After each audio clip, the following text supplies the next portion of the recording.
because I'm a substitute. Great. So I will be doing President Kyle's agenda today. He's off and running, but he will return. I hope he's running fast.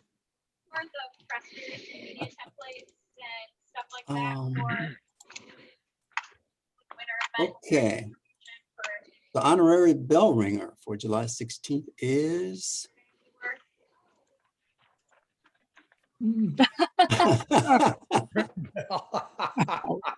Alexander Graham Bell. okay. Alexander. So All right, here we go. Oh my Alright. gosh. Good job, hey, George. oh, that works very well. Well, Kyle figured it out, so give him the credit. Oops. At the end. Get my shoes on so when they get done. Okay, please join me in the Pledge of Allegiance. I pledge allegiance to the flag of the United States of America and to the republic for which it stands, one nation, under God, indivisible, with liberty and justice for and all. justice for all. And four-way test of the things we think, say, or do. Is it the truth? The truth Is it is it fair fair to all concerned? concerned, Will it build goodwill will and and better friendship? friendships? Will it Will it be beneficial? beneficial to all concerned? And today's inspirational message, Dale Wayhill. Dale, you are Hello. front and Hello. center. Hello, fellow Rotarians. Good afternoon. I am going to ask if I can share the screen. Yep, try it. You should be able to. Okay, let me get into what I want to share here. So let me say, this is just to set this up. I think all of us are inspired by different things, whether it's our faith or our family or our community, sometimes music, sometimes art, and of course, the things that we're passionate about in terms of our vocations and avocations. Two of the things that inspire me, at least I'll say three of the things that inspire me quite a bit and frequently, are history, art, and community. And so I want to show you some images that inspired me this week when I saw them on Facebook, when I was scrolling through my feed and saw my friend, artist Kevin Burdick, some of his new work here in Flint. And it reflects history, art, and community. So let me figure out if I can do this easily here.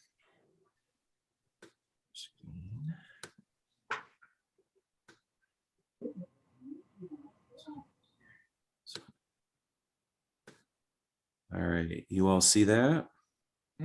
No. Yes. Oh, that's Yeah. great.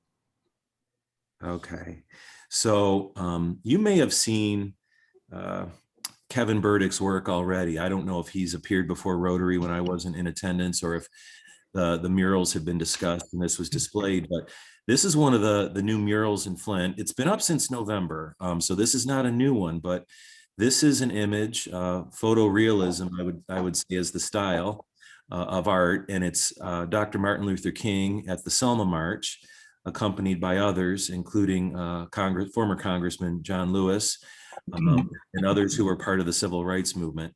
I saw this posted on Facebook in November and actually drove out there and saw it. And I think that's the back of my car right there on the left that you see.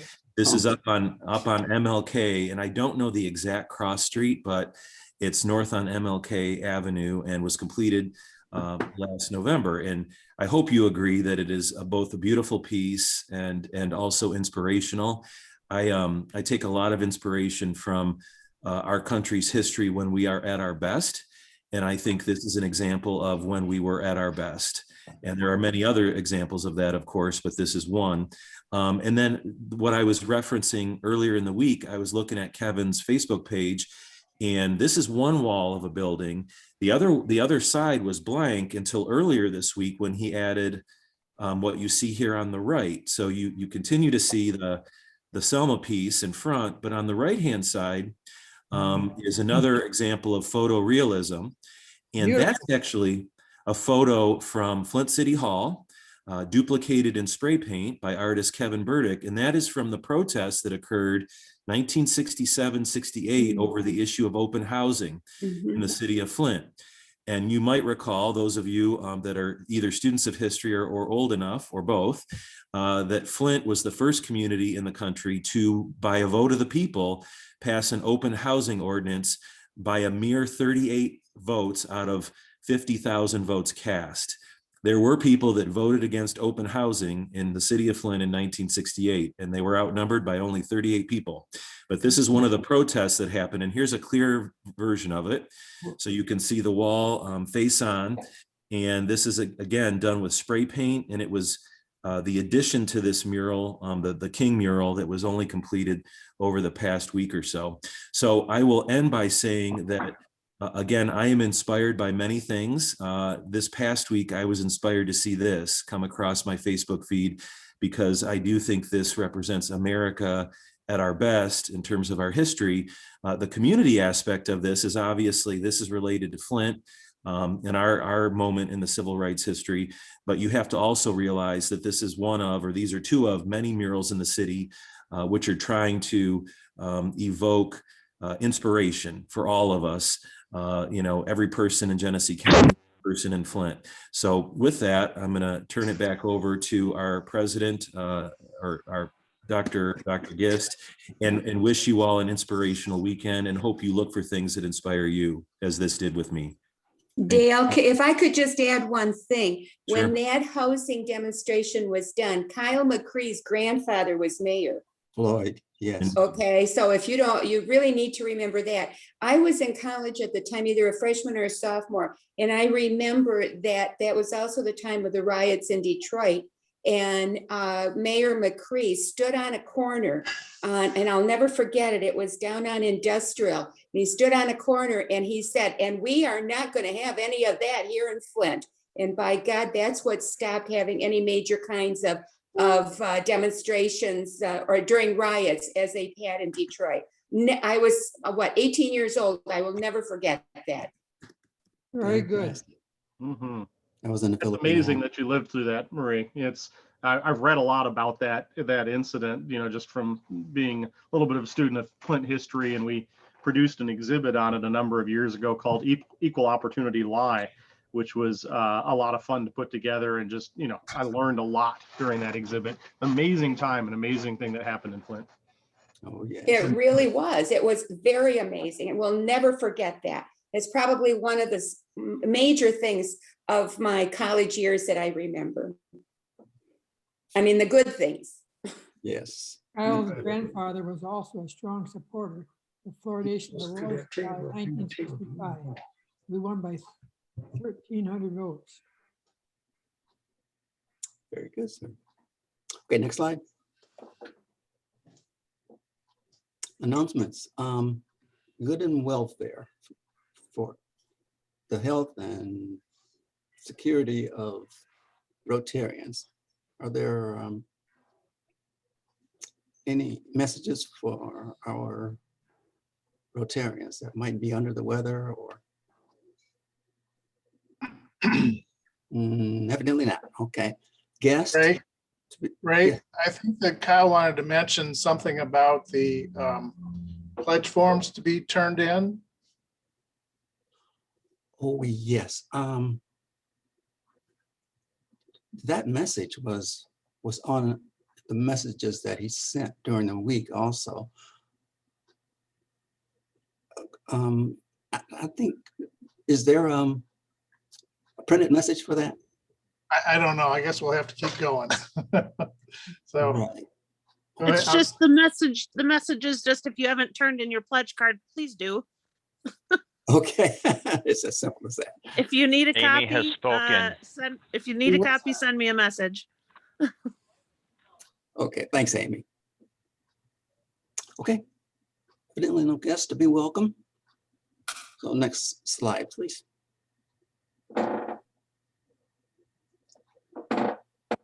And Lynetta, you are introducing our speaker today. Yes, I am. Good afternoon, everyone. I am joining you from the set of Aaron on Education. My daughter does this podcast, and so it feels strange to have a light ring in front of me, but she's having me try that out. So if you see a glare, I'm on her set, not mine. So in any event, young people, they do all these things, right? But I'm really gratified to be able to tell you a bit about Todd Schlescher, because we sit next to one another at Rotary and we have some vague idea of what people are doing. But this introduction, and of course what he'll share with us, will give us an abundantly clear view of what Todd Schlescher does 9 to 5 or beyond. So Sloan Museum and Longway Planetarium executive Todd Schlescher has a 30-year career in managing cultural and museum facilities.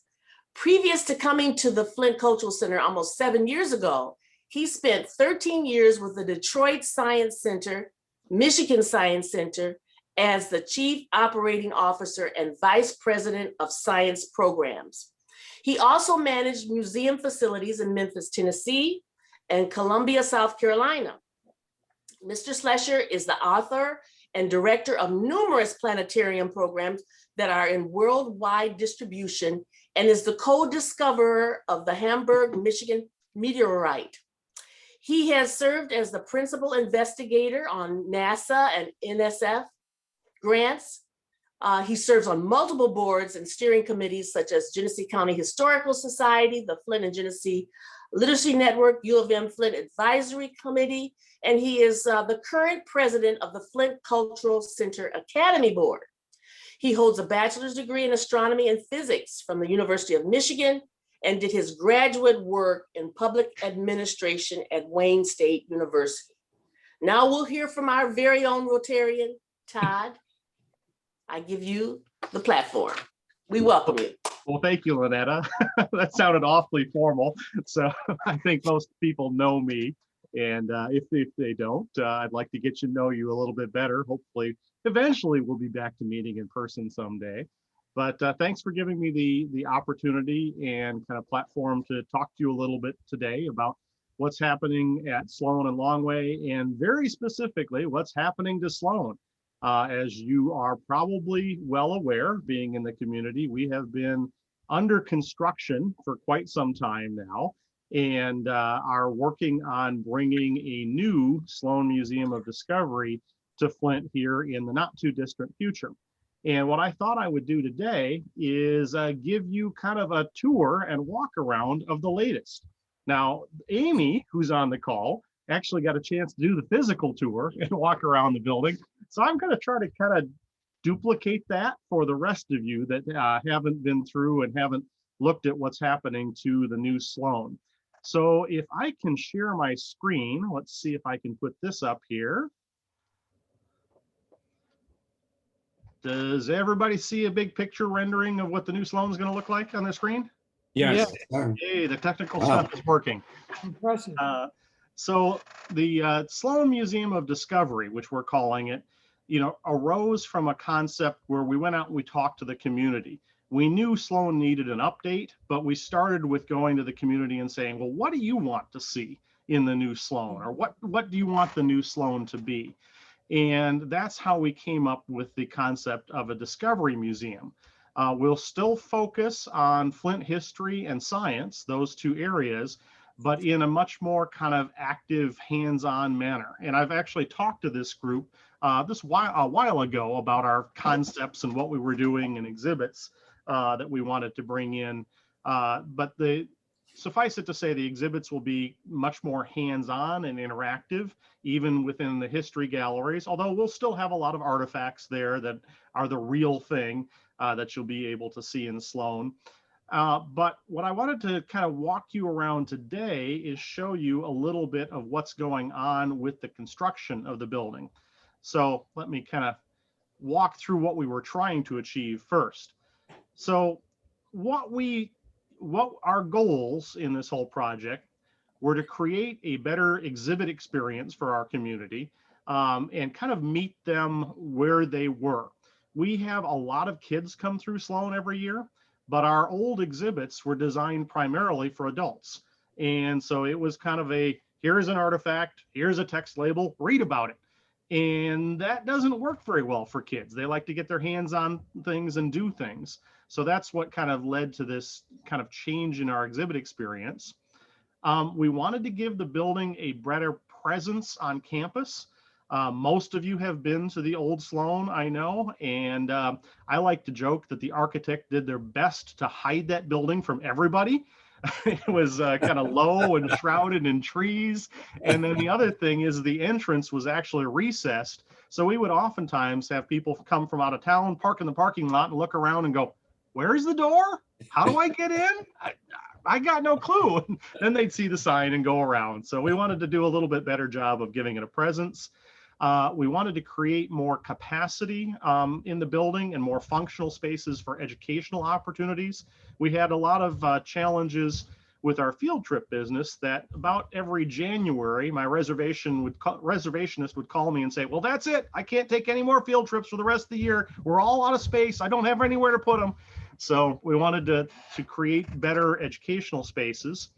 One of my own personal goals was to bring a little bit more light into the building. It was a very kind of dark building. Obviously, you need control of your lighting if you're going to have artifacts, but wherever we could, we wanted to bring light into the building. We wanted to create more functional spaces with a little bit better access to different galleries. One of the problems with the old Sloan is you had to literally walk around the circle all the way through the exhibit galleries to come back to the entrance. And you literally had to walk through each gallery to get to the next one.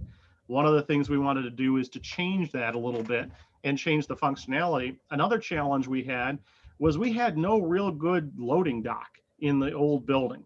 We would literally have to load in and load out exhibits off of a semi-trailer parked on Kersley Street and kind of, wheel them in and wheel them out. So that wasn't ideal.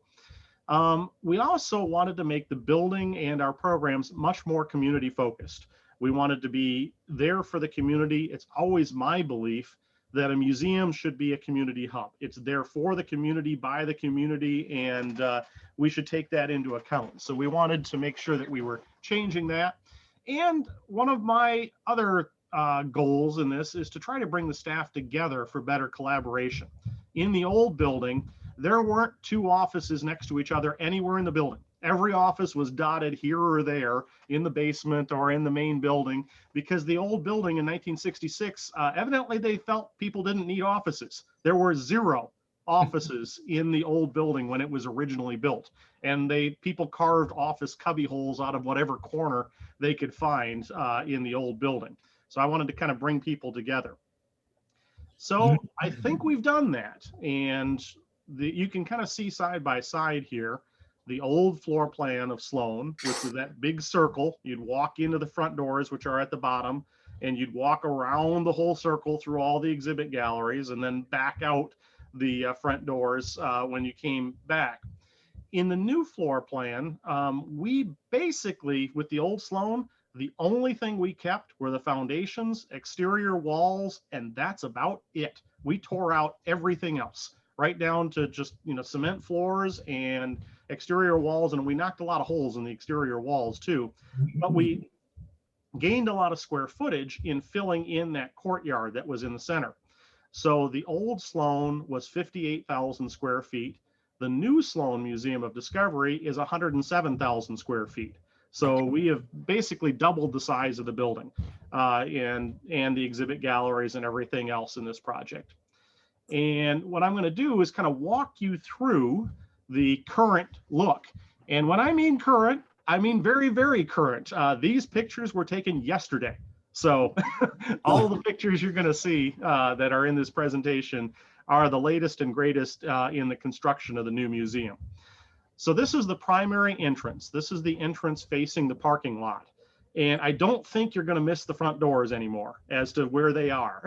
When you're standing in the parking lot and looking up, it's pretty obvious where you go in now. We wanted to kind of create that sense of presence from the parking lot so people could walk up the staircase and walk into the building. So I think we did a good job in that. And there are two other kind of main entrances or secondary entrances into the building. One is facing Kersley Street and comes right off of Kersley Street, right across from the FIA. And then the Forest Street entrance is the one that faces out towards Durant Plaza or the Whiting, if you know where that is. And that's kind of where the main lobby is in the building. So as you can see, the exterior is pretty much finished in terms of construction, except for the landscaping. They got to do a bunch of landscaping work here in the next month to get that finished up. But when you walk into the building, and what I've done in our tour here is up in the upper left-hand part of the slide, there is a map of the building. And I put a red square over each area that I'm going to talk about. So if you want to know where it is in the building, look for the red square, and that's what we're talking about.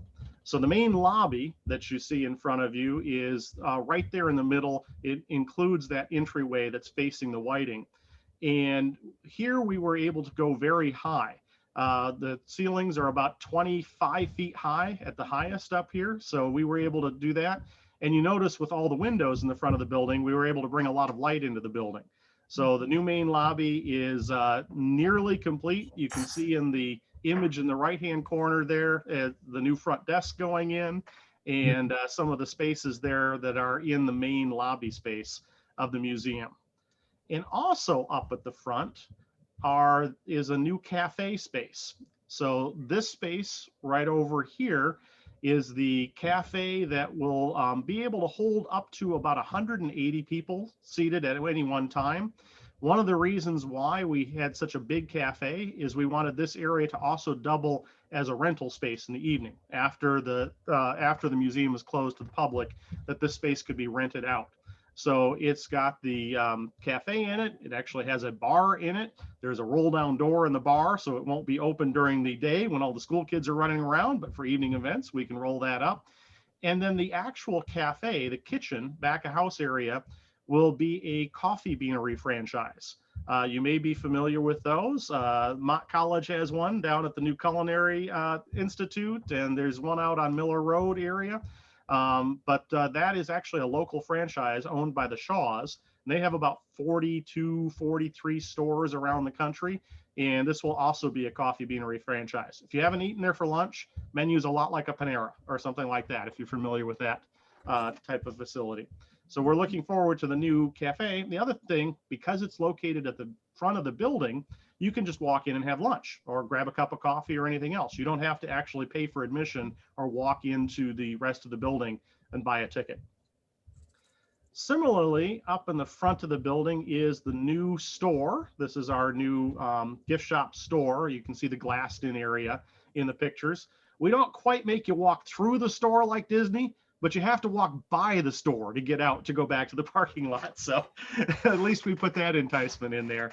And the store is kind of longer and narrow, but is double the space that we had in the old museum in terms of being able to display merchandise and store merchandise up front. So all three of those areas, let's go back to that one, hold on. All three of those areas are all at the front in the building. And if you notice in the image in the lower right-hand corner, there is a straight shot all the way from the doors facing the parking lot to the doors facing Kersley Street, all through the front of the building.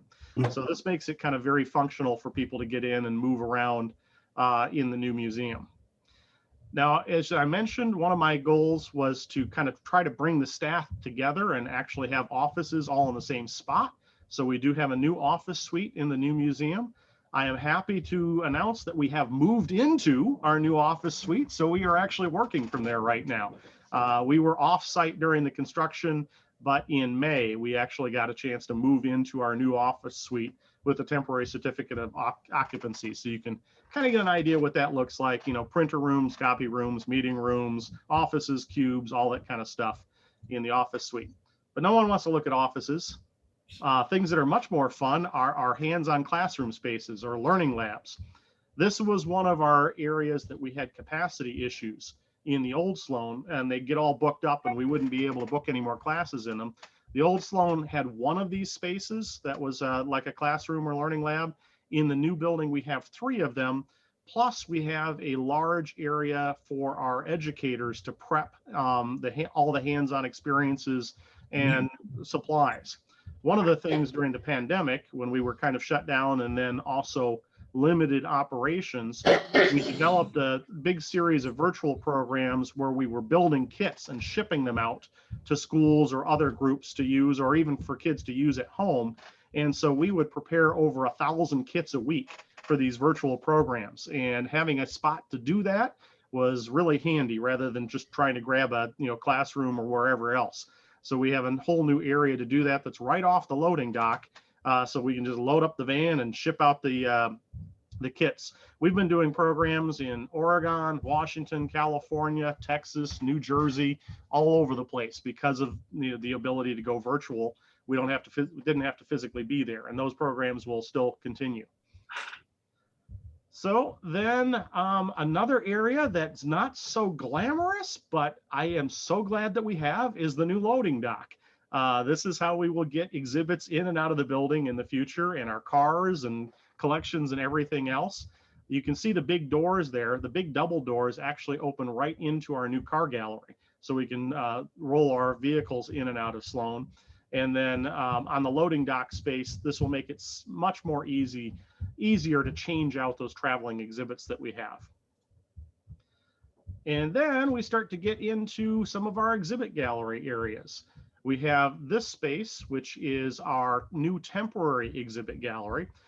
This is for those touring exhibits like Titanic or dinosaurs or any of the other ones that tour around the country. And one of our challenges in the old Sloan is we only had about 11-foot 6-inch ceilings. And so some of these exhibits would travel with big pieces.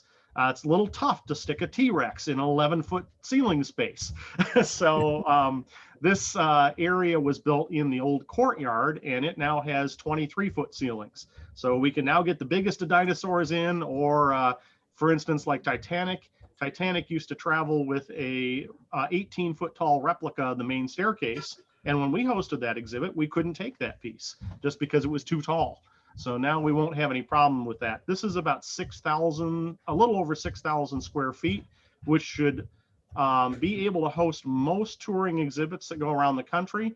And then we actually can swap this space with our automotive gallery, which is 11,000 square feet, if we actually have larger traveling exhibits coming through.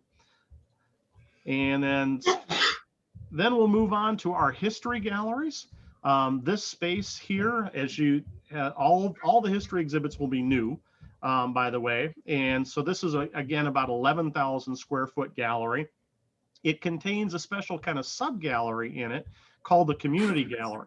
And that space will be specifically co-programmed with community groups. So we will reach out to various community groups, or they'll reach out to us saying, hey, we've got an idea, we want to highlight your group, or we want to highlight this program. And those exhibits will run for about 6 months. And they will work with our curators and our exhibit team to come in and create the exhibit on that group. We already have our first partner. The first group that's going to be in here is Hurley Hospital with a history of healthcare in Genesee County. And we're working on 3 or 4 more that are going to be talking about possibly the history of some of the neighborhoods that were destroyed by 475, and a number of other exhibits that will come into that space. And then throughout the history galleries, we will have a lot of artifacts, of course, but some hands-on exhibits as well. 2 things pictured on the lower right is a bump out. That's for our Flint in wartime sub-gallery. That's where our Hellcat tank will sit. If you've ever seen our tank, it actually does run. And if you notice the big glass rolling door in that area, we actually have to take the tank in and out of the building through that door, specifically from that gallery. The tank is so heavy that if we try to roll it over any of the areas that have a basement, it would just plunge right through. So it comes in and out of that door. And one of the things I'm really proud of in the history galleries is in the area that we're talking about Native American presence in Flint, both before and after European contact, we've been working with the Zebewing Center and the Saginaw Chippewa tribe. and their artisans are actually building a lot of the Native American gallery. In fact, you can see the first exhibit is actually going in. It's a large, most people would call it a wigwam, but the Saginaw Chippewa tribe says it's a little big, so they would call it a hut or a shelter instead. But it'll be a birch bark structure, and there you can see the kind of half dome structure going in. And those native artisans are actually building this, as well as a lot of beadwork, quill work, and other pieces that are going into that section of the gallery. Other highlights of the history gallery will be an area on Flint neighborhood. Of course, we'll continue to tell the carriage to car story that Flint is very famous for, and many, many other pieces that'll appear there in the history gallery. As we kind of move on through the building, we move back to the new automotive gallery, Vehicle City Gallery. This is about 11,000 square feet, and this is where we'll show off our car collection. The Buick Gallery building, where we had previously had the car collection, will no longer be open as a public viewing space. We still will store cars over there, and we have a maintenance shop and a restoration shop over there where we work on restoring vehicles, but it will no longer be a public display space. Our cars will all be shown off in this gallery, and we can get about 25 or 30 cars in here. They'll rotate through. We have about 105 vehicles in the collection, anywhere from 1904 to kind of current day stuff. And one of the partnerships we have in this gallery with General Motors is there will also be a General Motors concept car that will change either every 6 months or every year in this gallery. So we'll be talking about Flint's automotive past and the technology that was developed for cars, and the automotive future as well in this gallery space. So that'll be a lot of fun. And then we move over to the early childhood gallery. So this is a special space, a little bit smaller for those young kids, 0 to 6 years old is kind of the age range that we have in here. And so this area actually comes with an attached multi-purpose room that'll be used for early child programming in the kind of weekday period. And then on the weekends, that'll actually convert to a birthday party space. So this will be kind of primary birthday parties. We have a lot of kids coming in doing birthday parties in the building. And then some of the highlights of this gallery is laid out like a little village theme. So there is a post office, there is a mid-century modern Flint house, there is a grocery store deli, there is a health plaza with our old ambulance being reconverted into a new exhibit piece, as well as some exhibits on health and dentistry. A lot of healthy messaging throughout this gallery. And then there's an outdoor park. That's where that glass bump out is that you can see in the pictures on the exterior. Again, letting a lot of light in. And so there's a park in this gallery space that will have a treehouse climber that'll actually go up a couple stories, as well as a little pretend river running through it with bridges over it. So it's going to be a great fun spot for those younger kids that are visiting. And then our main big hands-on science gallery is called Discovery Hall. And so this space is where we'll have all of our hands-on science exhibits. Physical science and earth science are, kind of the two main themes of this space.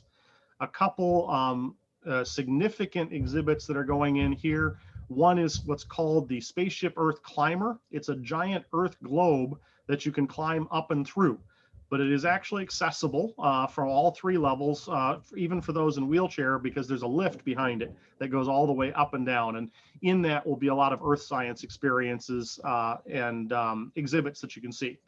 The other highlights, you can see the blue room down on the left. That's where our new water table is going to go in. We're going to have a large water table exhibit. It'll be shaped like the Great Lakes, and water will actually rain down over Wisconsin and then flow through Lake Superior, Lake Michigan, to Huron, to Erie, to Ontario, and then out to the Atlantic Ocean. And in the Atlantic Ocean space, there's actually a giant glacier that's perched up on top of a room, and water will pour down into the water table from that glacial meltwater. So this is where we're going to talk a lot about the, some aspects of climate change, but also things like the water cycle, other pieces like that. There will be a little bit about the water crisis in terms of municipal water systems in this area, but the primary area that the water crisis will be covered is in the history galleries under more of a social justice lens. So we'll be looking at it through that aspect there. And then also in this space is a maker's lab, which is a making and tinkering space. This is a spot where either school groups or families can come in and try to construct objects based on the challenge of the week. And these challenges are linked to career concepts. So we'll have maybe there'll be a wiring challenge one week, or maybe there'll be an engineering challenge the next week. You can see in that space, which is in the lower right-hand corner, there's a tool room back there, which there'll be 3D printers. There is a laser cardboard cutter, which is almost exactly the same thing as a CNC machine. It cuts cardboard rather than wood or metal, and a paint booth and a paint area in there. So this will be a great experience for a lot of our school groups and for families on the weekends. So those are all the kind of gallery spaces. We have some back of house spaces down in the basement. These are our exhibit workshops where our exhibit team will be fabricating and building new exhibits, and hopefully not too often, but repairing anything that breaks. One of the problems with hands-on exhibits is they get touched a lot and they can break a lot. One thing that I used to say is they should use hands-on museums, industry should use hands-on museums as their test beds. You want to find out if that hinge is going to fail? Well, just throw it in front of a couple thousand kids a year and let them run through it and bang it around a bunch of times. They'll find out if something's going to break. And so we are expanding our exhibit team and our exhibit areas to be able to handle that, to make sure that we don't have broken exhibits on the floor. And then we were able to add a little extra collection storage space during this whole process as well, about 5,000 extra square feet to store our collection. We have over 400,000 artifacts in the Sloan Museum collection. Some of those are just, photographs. Some of those are, big automobiles or giant signs. And we were bursting at the seams. We really needed some more space for collection storage. So underneath the auto gallery, we built a new collection storage space that will help us house more of Flint's history and the collections that we have. So that is your virtual tour through the new museum. Now, when will it be open? As you noticed, construction is close to complete. All those pictures were the real thing. The rendering is the only renderings are the outside of the building. So we are almost done with construction. We think about the end of August, we will be finished and done with all the building construction. However, we're still working on all the exhibits. We've pretty much completed exhibit design, but we are working on now fabricating and building all the exhibits. Those are actually primarily being built by a company over in Grand Rapids, although there are some specialty companies building the water table and the climber and a few other things that are located in Ohio and Indiana and one in New Jersey that are working on the exhibits. Then we have to install them all. So we'll start installation this fall, and grand opening is planned for spring of 2022. So that's our timeline. That's what we're working on for the new Sloan Museum of Discovery. Of course, you can still visit us out at our temporary location, which is at Cortland Center. That we started when we closed the building because we didn't just want to go dark for a couple of years. The whole process has taken a lot longer than we were originally hoping.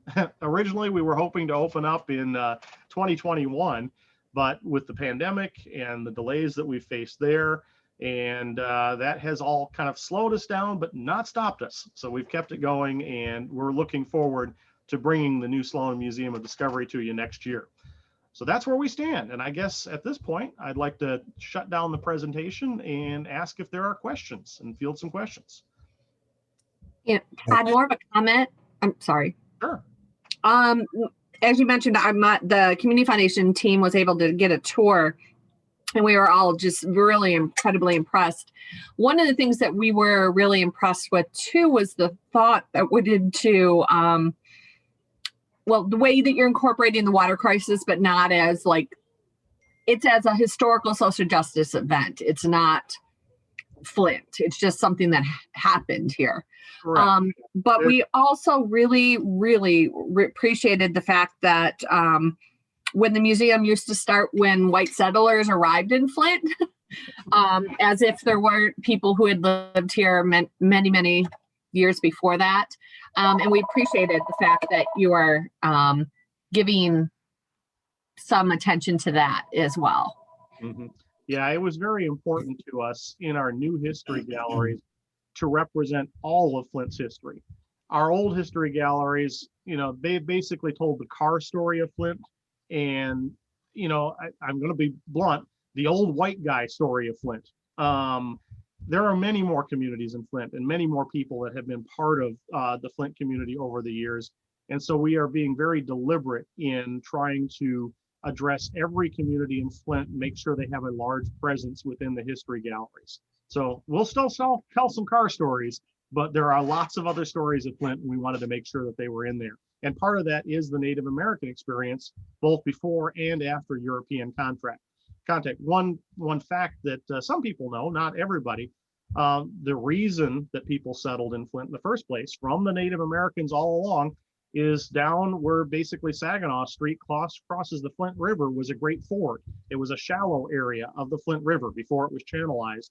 And so that's why people settled here. It was the only place you could cross the Flint River for miles upstream and downstream in either direction easily. So that led to settlement of Flint, first by the Native Americans, and then by the Europeans that set up a trading post here, and eventually by further settlers that came in. But we wanted to make sure that full story was told. Joe, you had a question? I have a question, Todd. First of all, it's just beautiful, and I'm especially happy there's a place to go have lunch now in the Cultural Center. I look forward to that. But I wear a few hats. One of them is with the Disability Network, and I guess my question is this new museum fully accessible for people with disabilities?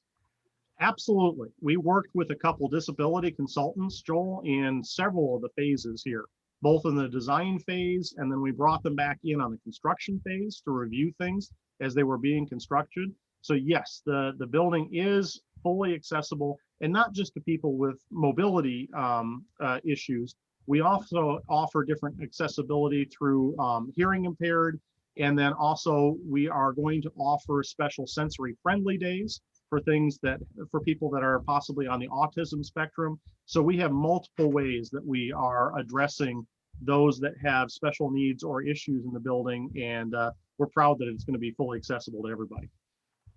Great. Todd, this is Marie. Just a quick question. Well, two things really. I mean, obviously this is phenomenal, but how big of a staff do you have? What do you have? And then also, what are your plans in working with the charter school that's right there? Okay, good question, Marie. I didn't get into that. We have a staff right now of about 64. That's about 28 full-timers, and the rest are part-time.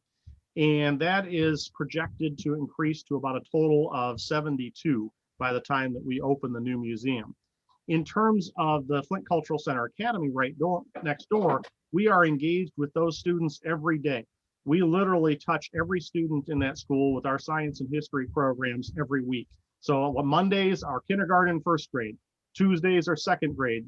Wednesdays are third grade, or Wednesdays are third and fourth grade. And so we rotate through. Those kids receive programs from us every day during the school experience. And with the new Sloan, it'll be even easier because the museum is physically connected to the school.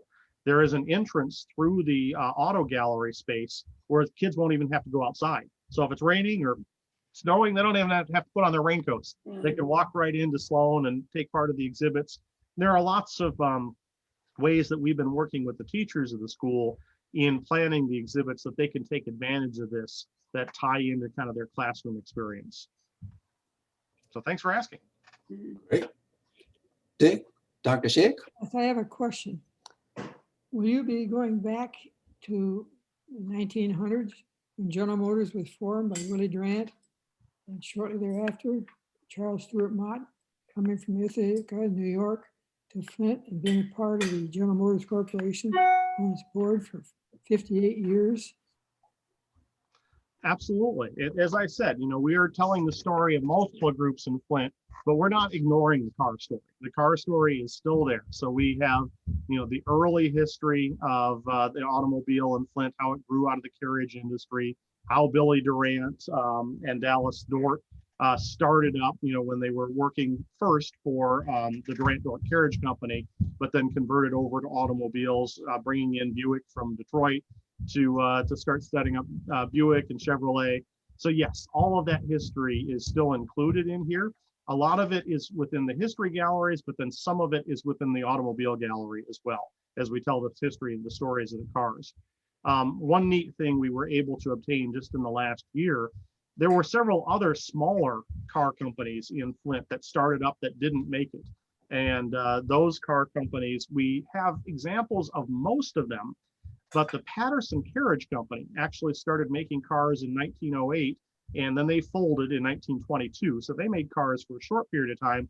We were able to obtain one of their first vehicles, a 1908 Patterson motor buggy, which basically looks just like a carriage with a motor in it. The steering wheel is a stick, but this is the only one left in the world.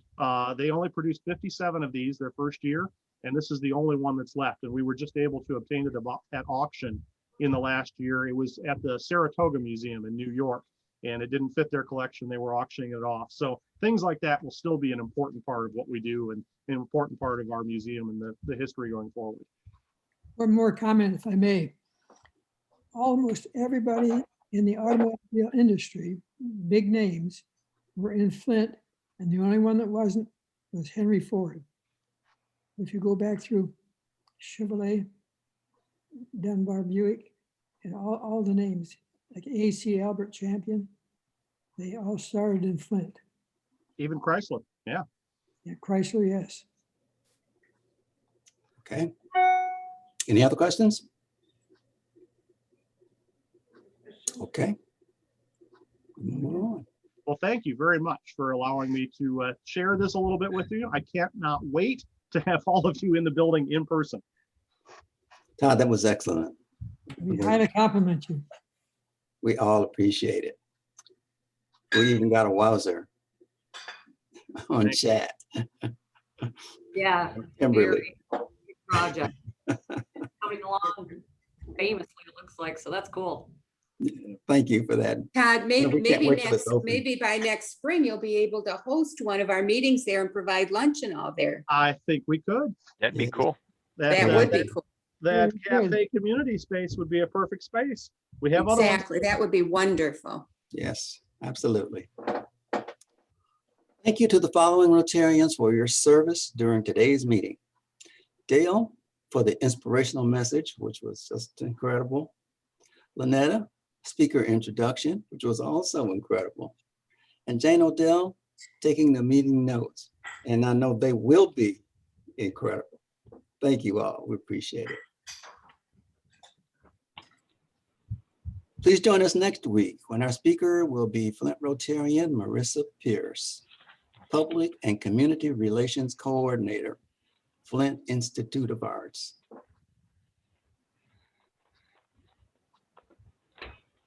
Kyle has a nice agenda. Serve to change lives.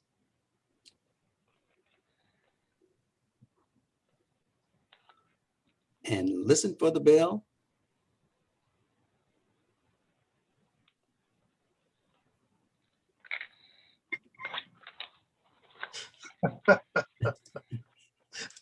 I was muted. Oh, no. No. Again. There we go. Operator error. No problem.